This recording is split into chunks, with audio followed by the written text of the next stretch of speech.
community is involved in Power Stars in that we have players from within the community, within other bands. Right? We have 3 bands in this immediate community, that is single band finalists in the National Single Band, which is Qantas Band Group.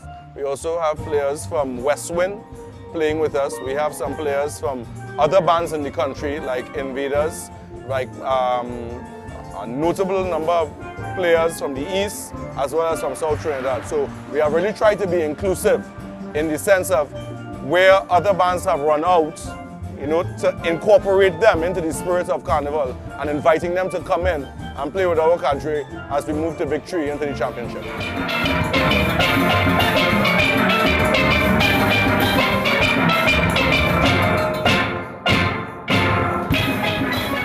The thing that is most appealing to the players is our primary concern is the players, right? We put them number one. In a lot of companies in strategic management now, they incorporate the use of human resource management as the number one resource. And in order to make it inviting for players to come in, we ensure that not only practice is synchronized with our time in relation to other bands, but also that they're paid on time, that the bands are set up on time, and logistically things move in a gear where as their focus is really on the execution of music. Our practice times have been strategically scheduled outside of the practice schedules of all of the other bands that our players are playing for. And they find that appealing. You find that at 12 o'clock at midnight, most bands sleeping, you know.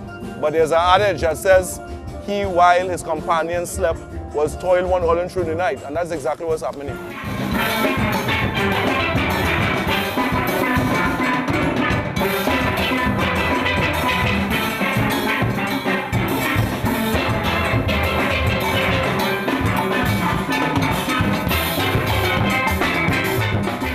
Over the time from the 70s to now, you have had a substantial loss in corporate sponsorship.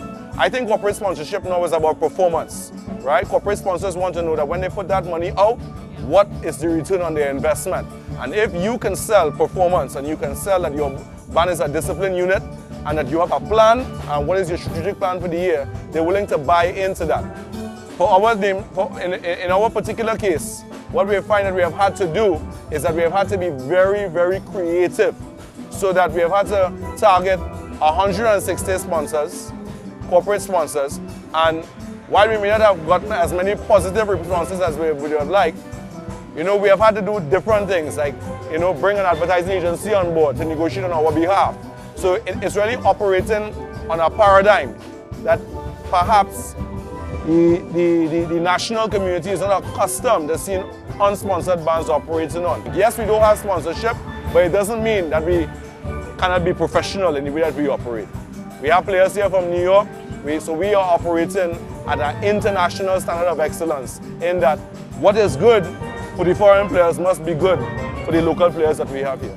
Even though we were not sponsored, people were paid on time, people felt as though they were dealt with professionally, and once those things are taken care of, you find that they could allow themselves to be exuberant in the execution of the music.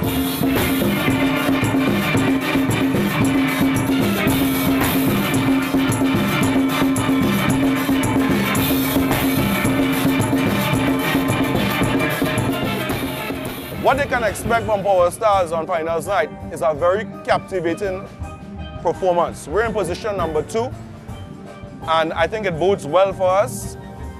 Our band, typically for this season, we have not drilled a lot on the drag. What we have been doing is we have been here from 12 midnight until 5 in the morning because we are professionals. We are here to go to victory. Each and every player who is here wants to win. I think what appeals most to the players is the music. You understand? Our music is simple, it's elegant, it's not too confusing. You understand? It's victory driven. And that's the essence. When we pull up to play in that savannah on the drag, people always ask us, how come we're not drilling? We don't need to drill, we're professionals. And we're here to get a job done.